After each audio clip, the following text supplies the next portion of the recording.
Hi there, and welcome to this video tutorial. You've now entered the budgeting and forecast environment of the MyBudgets app, and here you'll be able to budget for this year and next year. And firstly, it is important to understand the whole layout of this environment. So at the start, at the top, you've got your quick access icons over here. You'll be able to access various reports within this app. Here at the bottom, you've got a list of your accounts from your general ledger. The accounts reflected in the blue rows are the accounts on which you can set a budget, which you will be able to set here in the financial periods environment. The gray environments are those environments on which you have information that is extracted from your pastel database. As you scroll down, you'll see multiple blue lines come through, as these accounts are all from your general ledger.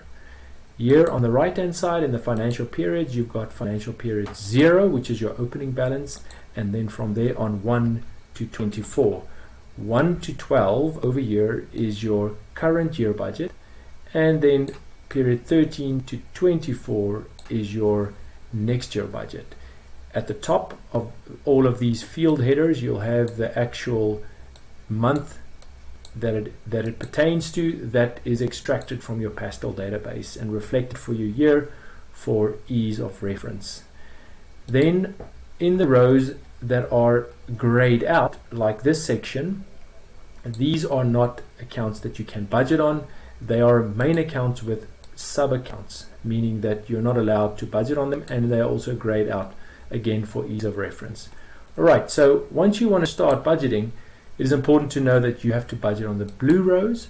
So you either are going to just do a calculation. This is an Excel environment. You can do a calculation in each of these cells, and they are obviously they are in correspondence to your pastel database periods. So in the blue rows under each of these periods. Or if you want to do more detailed calculations, you can also add a variable row. You do that by double clicking on this down arrow over here in this column called add. Double click and a variable will be added. A variable is a part of the calculation in your budgets that actually would help you calculate the end result. Let's say, for instance, inflation would be a variable in a budgeting environment. And then if you want to add another one, you just double click again, and so on and so forth. You can go, and you can do the same for every single account that you can budget on.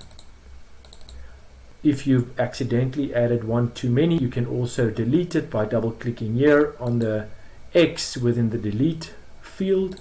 Double click, and it disappears.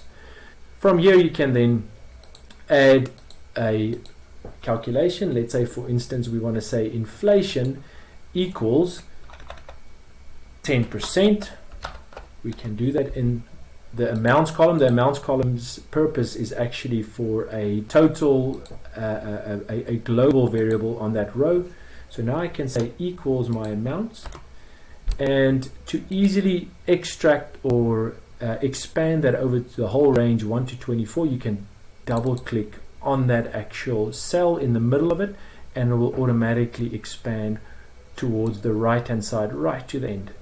Now let's say we want to budget for this year's March 2021. We can go and, for instance, say let's take last year's actual amount times 1 plus my variable, which is inflation. That gives us a value, and if we then do a double click, it will also take that actual formula and it will expand it to the right hand side in the same method. Alright, so that is a quick tutorial and a quick overview of this environment. Really, it's built to make budgeting fun and forecasting easy. So really hope you enjoy it and have a lot of fun with this app.